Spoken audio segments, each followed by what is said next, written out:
Hi, this is Miss Wright, and I am going to quickly run through the opening scene of Romeo and Juliet, Act 1, Scene 1, where the servants are walking and talking.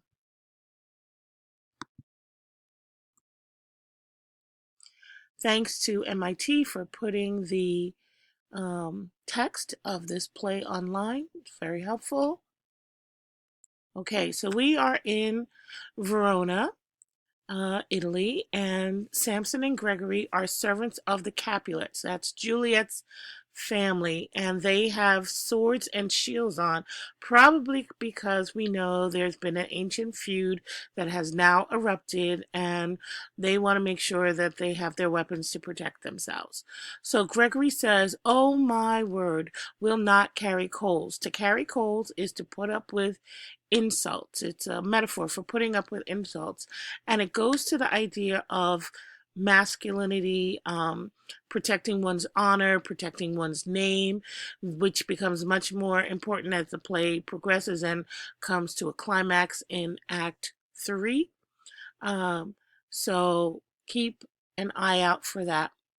Lots of male pride issues in this play. Okay. And then it says, "No, for then we shall be colliers." Colliers are sellers of coal, literal coal. So they're making a play on words here. And then, I mean, Samson says, "I mean, and we be in choler will draw." Choler is anger. And so this is a pun. The carrying coals, the colliers, the choler, all these C words, they're punning, they're playing with language. "Oh, while you live, draw your neck out of the collar." And the collar here is not the collar of a shirt, but it's the hangman's noose. So what they're alluding to is the fact that they know that if they act out in anger against their enemies, there is a death penalty that they may have to pay for that behavior. And they're joking about it, but it's kind of an undercurrent that's going to run throughout this scene.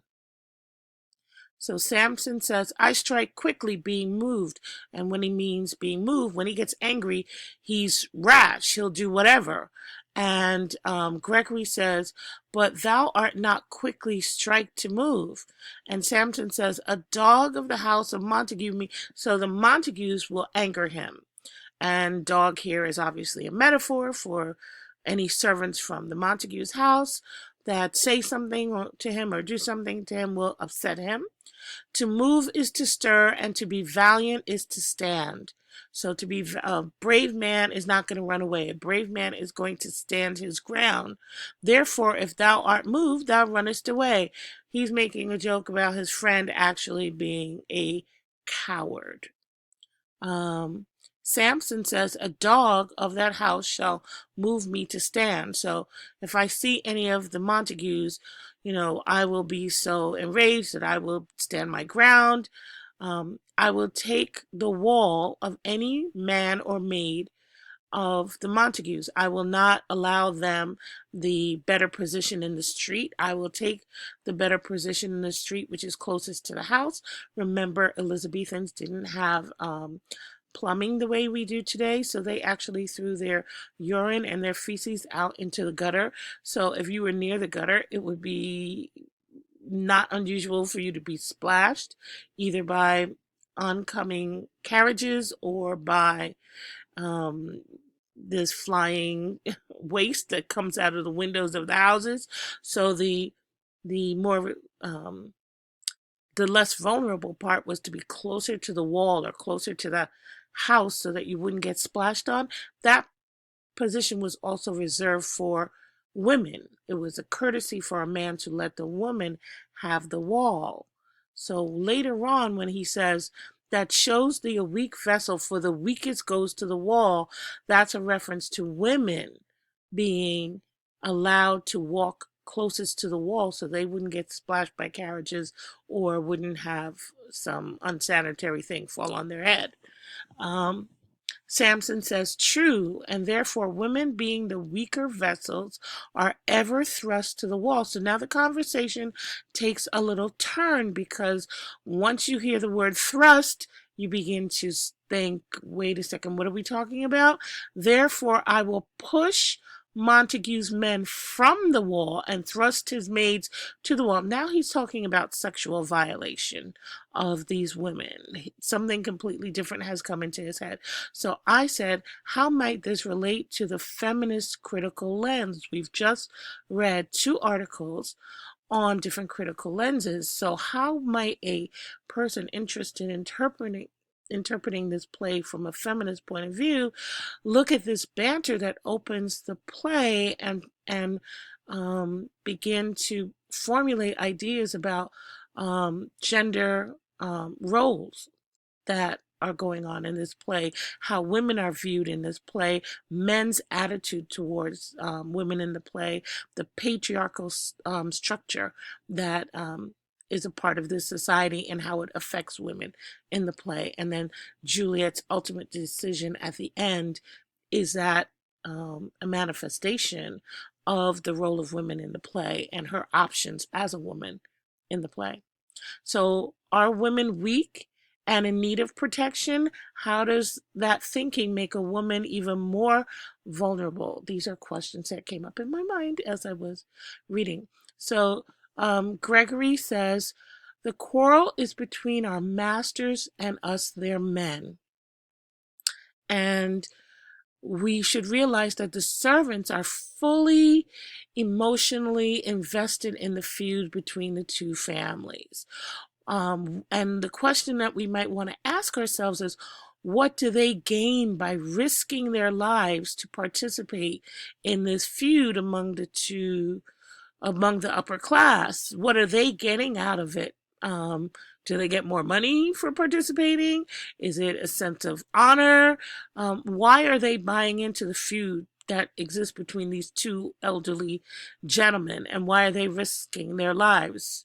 And my question is, how might this relate to the Marxist critical lens that you've read about? How would that, when you talk about class structure in a society, why would the poorest people in the society buy into this animosity between the upper classes? What do they get out of it? Are they obligated to do it? Do they have no choice? Is it part of how the society is functioning, that they actually don't have free will in this? They only think they do. And then it might also make you think about our society. It's rich men and powerful men and who decide when we're going to war. And then it's the poor men who actually typically have to fight that war. And they don't have any say in it. They get drafted, they get sent away, and many of them don't come home. And even if you think about the Odyssey, Odysseus is a king. He goes off to war. Thousands of men follow him. Do they really have a choice? Something to think about. Samson, 'tis all one. I will show myself a tyrant. When I have fought with the men, I will be cruel with the maids and cut off their heads. So now this sounds like a slasher movie or something. And right before, just as soon as we begin to question what he's talking about, Gregory says the heads of the maids, and Samson says, aye, the heads of the maids, or their maiden heads. So now it's turned from decapitating women to actually trying to take their virginity, take their maiden heads as a reference to a woman's purity. And here he wants to basically rape these virgins. So I don't know which is worse. He's joking about killing or raping the Montague maids. How might this relate to the feminist critical lens? How would a feminist or someone interested in a feminist interpretation want to respond to this kind of language?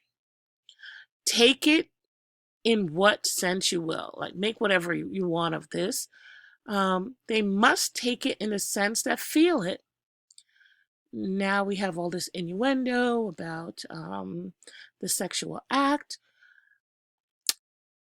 Me, they say, me, they shall feel while I am able to stand. That's a reference to male erection. And 'tis known I am a pretty piece of flesh. So now we have double entendres. We have sexual innuendo because, the piece of flesh that he's talking about. You can make your own assumptions. Gregory, 'tis well thou art not fish, if thou hast been poor John, which means a low quality fish. Draw thy tool. Here comes two of the house of Montagues. So now they see the enemy servants coming, and Shakespeare begins to play here. I put a note with sex and violence. Remember, he's got several hundred people standing, and they will have to stand for over 2 hours. They are called groundlings, and he needs to get their attention right at the beginning of the play. And what does he do? He has all this sex talk. He has all this violence talk. This is his hook. Just like when you write an essay and you need a hook to grab your reader's attention, this is how he's getting his audience's attention. My naked weapon is out. Quarrel. I will back thee. Here's more double entendre with the naked weapon. He's pulled out his dagger, but in light of the other things that they've said, it also makes you think about male anatomy. Gregory says, how? Turn your back and run. Like, how are you going to help me? You're a coward. You're going to run away. So remember, this is all supposed to be humor, part of the comedy of this tragedy. And Shakespeare actually does include a lot of comedy, and it usually comes from the servants or lower classes. Samson says, fear not. No, Mary, I fear thee. Like, no, I'm not. I'm afraid of you more than I'm afraid of the servants from the other house. Let us take the law of our side. Let them begin. So he's saying, if they start the fight, we can claim self-defense and we won't be in trouble. Gregory says, I will frown as they pass and let them take it as they list. So I'm going to make a face at them when they pass us, and let's see how they react. Samson, nay, as they dare, I will bite my thumb at them, which is a disgrace if they bear it. Now, what he's talking about is making a hand gesture. We have different hand gestures in our society today, that if somebody made that towards you, you would know it's an insult. This one is an extremely crude gesture. So to bite your thumb at someone is an inciting incident. It's going to start a fight if your enemy does this gesture to you. I do bite my thumb, sir. Do you bite your thumb, sir? At us, sir? Now, if you notice, you have sir, and sir ending each line. That's an example of epistrophe.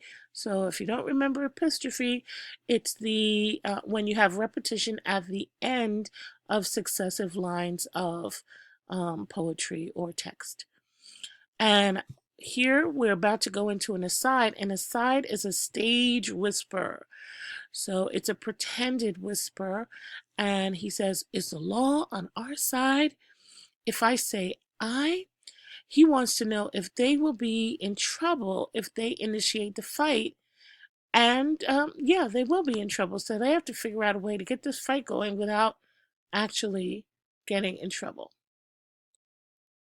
Gregory says, no, meaning no, you cannot just start the fight. You will be responsible. No, sir, I do not bite my thumb at you, sir, but I bite my thumb, sir.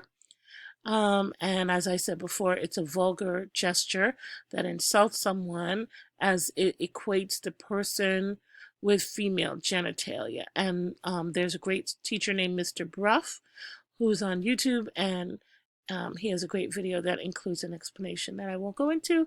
It's Act 1, Scene 1 of his review of Romeo and Juliet. Okay, I am about to run out of time, so instead of trying to cram everything else in, I will do part 2 of this, and hopefully it won't be too long. Okay?